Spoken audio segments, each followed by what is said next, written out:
students, welcome in our new topic about the gymnosperm. In the previous video we have discussed about the pteridophyte. Gymnosperm. Sperm means seed and gymno means net.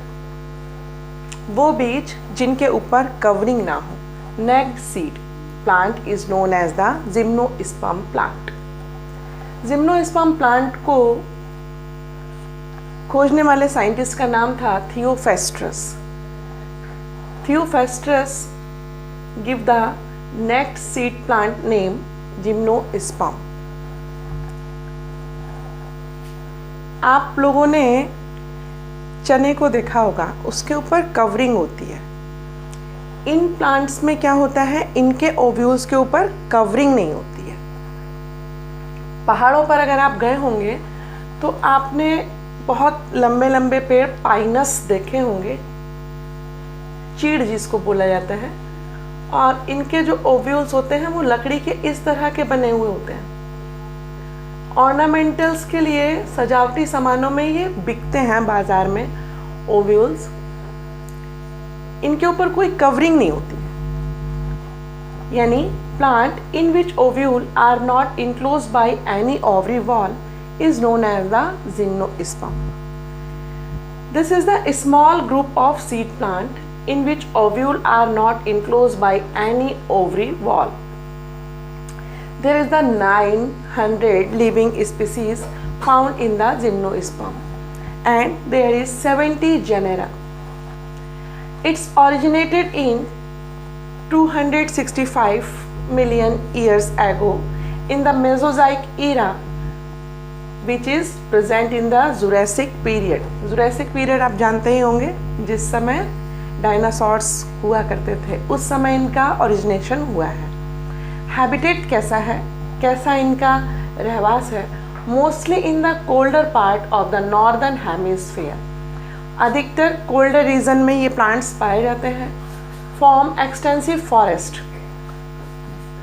कहीं इतनी अधिक मात्रा में है कि in plants का, इन gymnosperm का forest भी मौजूद है. It is ornamental plants, also ornamental plant which cycas and ginkgo and thuja, these are the ornamental plants. अब आते हैं इनकी मॉर्फोलॉजी पर. आकार कैसा है, इनकी आकृति कैसी है, कैसे हम पहचानेंगे? These are the medium sized tree or tall tree or also the shrub. See in the diagram, there is the different type of the gymnosperms. The redwood tree sequoia is one of the tallest tree up to 100 meter. In the world, sequoia is the tallest tree. This is the 100 meter long. It also known as the redwood tree. See the sequoia diagram. And the smallest tree, it is the shrub. ये एक शाख है. Zamia pygmea सबसे smallest gymnosperm है. Zamia pygmea about the 25 centimeter. See in the diagram about the Zamia pygmea. Some plants of the gymnosperm live about the 4000 years. कुछ plants ऐसे भी हैं जिम्नोस्पर्म के जो 4000 years तक जीवित रहते हैं. Example is the Pinus, pine, इसको हिंदी में बोलते हैं चीड़, चीड़ का पेड़. रेडवुड सिकोया, जिसको आप बोलते हैं साखू का पेड़. Sequoia is known as the sakhu. These are two types of the plants. There are two type of the plants. First is the coniferous. Coniferous, यहाँ जो ओव्यूल होते हैं वो कोन की शेप में होते हैं और इनकी लीव्स जो होती हैं वो निडल लाइक्स लीव्स होती हैं. एंड साइकेट्स, साइकेट्स जो होते हैं वो लार्ज लीव वाले प्लांट होते हैं. दो तरह के प्लांट होंगे, कॉनिफेरस और साइकेट्स. प्लांट बॉडी कैसी है? Plant body is differentiated into the 3 part. First root, second is stem and third is the leaves. Root is the tap root. Root is the tap root. Proper anchorage of the heavy plant to the soil. Tap root है, इसीलिए बड़े से बड़े plant को soil से बांधी हुई रहती है। In some genera of the gymnosperm root is with the fungal association. Fungal association के साथ रूट रहती है, उस रूट को बोलते हैं माइकोरिजा।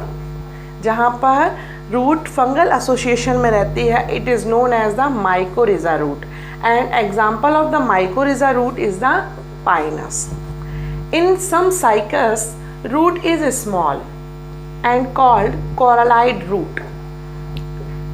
कुछ साइकस जिम्नोस्पर्म के जो होते हैं उनके जो रूट्स होती हैं वो कैसी होती हैं, छोटी, स्मॉल। इन रूट्स को कहा जाता है coralloid roots।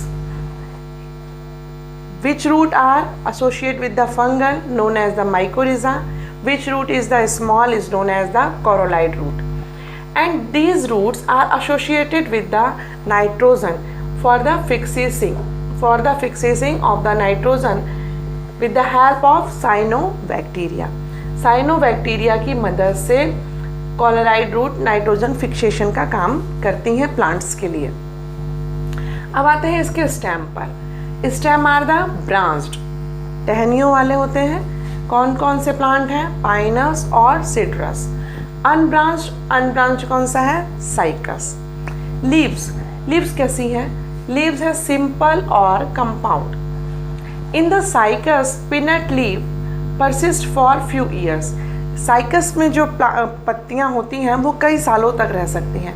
Well adapted of the extreme temperature, बाहर के टेम्परेचर को बर्दाश्त करती हैं, सहन करती हैं। ह्यूमिडिटी और वाइंड, कूलनेस को और हवा को। ये साइकस के प्लांट होते हैं। जहाँ पर साइकस में, जहाँ हमने बताया था कि साइकेट्स होती हैं, लार्ज लीव होती है इनके पास। ये लार्ज लीव कई सालों तक रहती हैं और वेल अडेप्टेड होती हैं। किसके अडेप्टेड, टेम्परेचर की, ह्यूमिडिटी की और विंड की। लेकिन इन द कॉनिफेरस जिम्नोस्पर्म, जिसमें वो प्लांट पाइनस वाले जो प्लांट होते हैं, कॉनिफेरस, उसमें कोन जैसा ओव्यूल मिलता है। These leaves needle like leaves reduces extreme of the cold temperature, ठंडी को घटाती हैं। प्लांट के लिए ये जो निडल लाइक लीव्स होती हैं ये क्या करती हैं, ठंडी को घटाती हैं। बर्फ़ के गिरने की वजह से ये पत्तियां कैसी हैं, निडल लाइक पत्तियां हैं। And thick cuticle and sunken stomata help to reduce water. और जो क्यूटिकल है इनका वो थिक है और सनकिन स्टोमेटा की हेल्प से पानी को रिड्यूस करने में मदद करती हैं। This is all about the outer structure of the gymnosperm. In the next video we discuss about other things of the gymnosperm. Thank you for watching this video.